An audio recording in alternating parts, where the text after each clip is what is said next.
Hi guys, welcome to KKS reviews. Okay, நம்ம இப்போ பார்க்க போகிற படத்து பேர் வந்து பார்த்திங்கன்னா குடும்பஸ்தன். ஓகே, குடும்பஸ்தன் மணியன் நடிச்சிருக்காரு. ஆல்ரெடி அவர் வந்து ஒரு மிமிக்ரி ஆர்டிஸ்டாகவும் ஒரு ஆக்டராகவும் ப்ரூஃப் வந்துட்டுருக்காரு. இந்த படத்துலையும் ப்ரூஃப் பண்ணியிருக்காரு, நடிப்பாக ப்ரூஃப் பண்ணிட்டார். ஸோ ஓகே, நம்ம படத்துக்கு போகலாம். ஸோ குடும்பஸ்தன் ஒரு பேசிக்கலாக இந்த படத்தோட பேசிக் திங்கன்னா, ஒரு மிடில் கிளாஸ் ஃபேமிலியோட பையன் இருக்கான்ல, அவன் வந்து எங்கெங்கே எதெல்லாம் கஷ்டப்படுறான், எதுலெல்லாம் போய் மாட்டிக்கிறான், எந்தெந்த ஸ்கேமில் போய் தெரியாமல் மாட்டிக்கிறான், எந்தெந்த ஸ்கேமில் போய் தெரிஞ்சு மாட்டுறான், யாருனால மாட்டுறான், ஃப்ரெண்ட்ஸ்னால மாட்டுறானா, அப்புறம் குடும்பத்தோட சின்ன சின்ன பிரச்சனைகள். இப்போ எக்ஸாம்பிள் வந்து பார்த்திங்கன்னா காசு, அப்போ திடீர்னு பார்த்தீங்கன்னா வீட்டு அன்எக்ஸ்பெக்டடான வீட்டு செலவுகள், இதெல்லாம் எப்படி வருது அப்படிங்கிற இந்த படத்தை பற்றி அதுதான் சொல்கிறாங்க. மேக்ஸிமம் இந்த படத்தை பற்றி அதுதான் ஃபுல் குடும்பத்தில் என்ன நடக்குதோ அதை அழகாக சொல்லியிருக்காங்க. ஸோ என்னை கேட்டிங்கன்னா, இந்த படத்தில் வந்து பியூட்டி சொன்னோம்னா, ஒரு மிடில் கிளாஸ் பையன் வந்து சடனாக அப்பா அம்மா வந்து அவன் வந்து எல்லாத்தையும் லோடு அவன் மேலே ஏற்றிட்டு இருக்கும்போது அவன் என்ன சொல்ல வரானா, அவனை வந்து சடனாக அவன்கிட்ட வந்து இதை கேட்கும்போது அவன் எப்படிலாம் பணத்தை அரேஞ்ச் பண்ணுறான், அந்த விஷயத்த வந்து கொஞ்சம் அழகாகவே காமிச்சிருந்தாங்க. அப்புறம் பார்த்திங்கன்னா நக்லெட்ஸ், அவங்களும் வந்து இந்த படத்தில் வந்து காமெடிஸ் வந்து கொஞ்சம் அவங்க இருக்கனால கொஞ்சம் அந்த காமெடி வந்து நல்லா இருந்துச்சு. மிச்ச இடத்துல பார்த்திங்கன்னா கொஞ்சம் அங்கே வந்து பார்த்திங்கன்னா இந்த படத்தில் அங்கங்கே ரவரன்னு பேசுன மாதிரி ஒரு ஃபீல் இருக்குது. பட் அந்த எப்படி சொல்கிறேன்னா, அந்த கொங்கு மண்டலத்தில் இருக்க எல்லாருமே வந்து அப்படி தான் இருக்கும். அவன் ஏதாவது ஒரு ஃபங்க்ஷன் மீட் பண்ணாலும் என்ன மீட் பண்ணால் அந்த ரவரன்னு பேசிகிட்டே இருப்பாங்க. அதை வந்து கொஞ்சம் நேச்சுரலாகவே காமிச்சிருந்தாங்க. ஸோ இந்த படத்தில் இதுமாதிரி நிறைய இருக்குது. ஸோ ஒரு குடும்பத்துக்குள்ளே என்னென்ன பிரச்சனை வரும், ஒரு இன்டர்காஸ்ட் மேரேஜில் ஆனதுக்கப்புறம் அந்த வீட்டுக்குள்ளே என்ன நடக்கும், என்னென்ன பிரச்சனைகள் வந்து வைப்பாங்க. ஏதாவது எக்ஸாம்பிள் சொல்ல, லைட்டு போனால் பிரச்சனை, தண்ணி பிரச்சனை, எதை வந்தாலும் அந்த பொண்ணு மேலே தான் காமிக்கிறாங்க விஷயத்த சொல்லியிருக்காங்க. ஒரு லோ கேஸ்ட்டோட அவங்க அது உங்களுக்கு புரிஞ்சிருக்குன்னு நினைக்கிறேன். ஸோ அந்த மாதிரி ஆளுகள் வந்து பண்ணும்போது வந்து பார்த்திங்கன்னா இந்த படத்தில் வந்து ரொம்ப இன்டெப்த்தாக போகல, பட் அதே அப்பப்போ அந்தந்த சீனில் காமிச்சிருக்காங்க. ஸோ இந்த படத்தோட பியூட்டின்னு பார்த்தீங்கன்னா மணியனோட ஆக்டிங் சொல்லலாம். ஏன்னா கொஞ்சம் நல்லாவே நடிச்சிருந்தார்.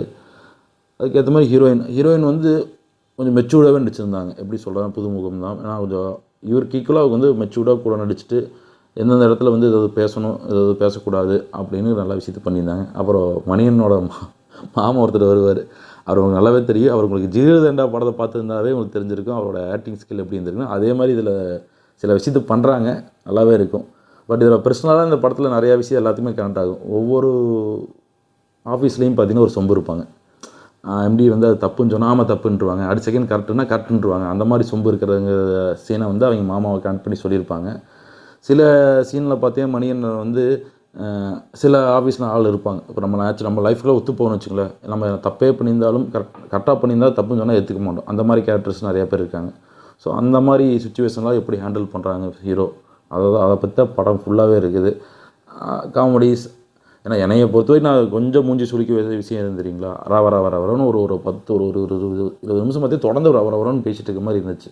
அது கொஞ்சம் அவாய்ட் பண்ணியிருந்துருக்கும். அது கொஞ்சம் நான் ஃபீல் பண்ணால் கொஞ்சம் நீட்டாக பண்ணியிருந்துருக்கலாம். அப்புறம் கம்மிங் பேக் டு கிளைமேக்ஸ் வரணும்.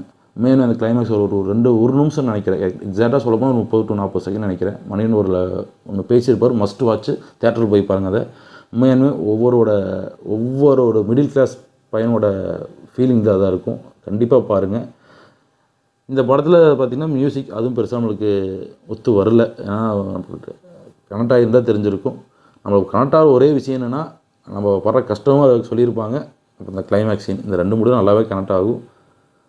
எனக்கு கேட்டிங்கன்னா அது வந்து ஓடிடியில் ஹெட்ஃபோனை போட்டுட்டு தனியாக இருந்துட்டு பார்த்திங்கன்னா படம் வேறு லெவலில் இருக்கும். உங்களுக்கு தேட்டரில் போய் பார்க்குற படம் தான் சொல்லவும் முடியல என்னால். பட் தேட்டரில் மிஸ் பண்ணாமல் பாருங்கள் சில சீனுக்காக. ஏன் சொல்கிறேன்னா, அந்த இருக்கப்பட்ட ஒரு சீனில் வந்து பார்த்திங்கன்னா அவர் சொல்லியிருப்பார், அந்த ஒரு ஹீரோ வந்து ஒரு மிடில் கிளாஸ் ஃபேமிலி, நான் ஏதோ ஒன்று முயற்சி பண்ணி மேலே வரலாம் நான் எதிர்பார்க்குறேன், என்னால் முடிய மாட்டேது, ஃபேமிலி பேக்ரவுண்ட் பிரச்சனை, எல்லாம் சிரிக்கிறாங்க, யாருமே சப்போர்ட் பண்ண மாட்டேங்கிறாங்க. அதே தான், பட் இங்கே வேறு மாதிரி சொல்லியிருக்காங்க. நல்லா இருக்குது. ஒரு பணத்து மேலே மோகம் கொண்ட ஒரு இளைஞரோட கதை, அதை எப்படிலாம் கொண்டு போய் அவனை கொண்டு எங்கெங்கே சிக்க வைக்கிறது, இதுதான் இந்த படத்தோட மொத்த கதையாக இருக்கும். ஜாலியாக போய் பாருங்கள். இதுக்கு ரிவ்யூ 5க்கு 3.5 கொடுப்பேன். நான் 4 கொடுத்துருக்கலாம், பட்டு 3.5 தான் கொடுக்க தோணுது. ஏன்னா அந்த சில காட்சிகள் பார்த்திங்கன்னா சில ஆளுக்கு ஓகேவாக இருக்கும், சில ஆளுக்கு பார்த்திங்கன்னா என்னடா பேசிக்கிட்டே இருக்காங்க, படத்தை எப்படா முடிப்பாங்க, அந்த மாதிரி சுச்சுவேஷன் இருக்குது. ஸோ ஓகே, பாய்.